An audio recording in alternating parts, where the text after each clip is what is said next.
Halo, hari ini kita akan mendengarkan suara tiap planet yang ada di dalam sistem tata surya kita.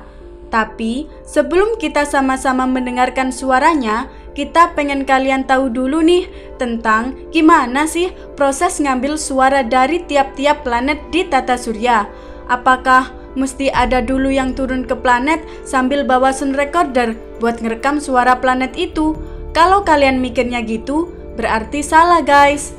Kita semua tahu kan ya, kalau di luar angkasa itu merupakan ruang hampa udara.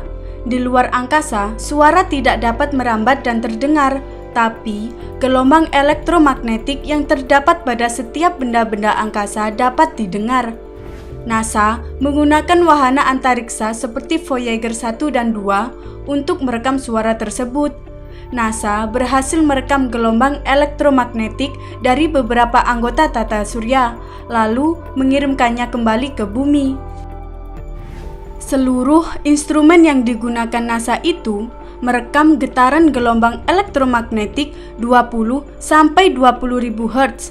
Gelombang elektromagnetik tersebut dihasilkan karena interaksi yang kompleks dari partikel bermuatan elektromagnetik dari angin surya, ionosfer, dan magnetosfer benda langit.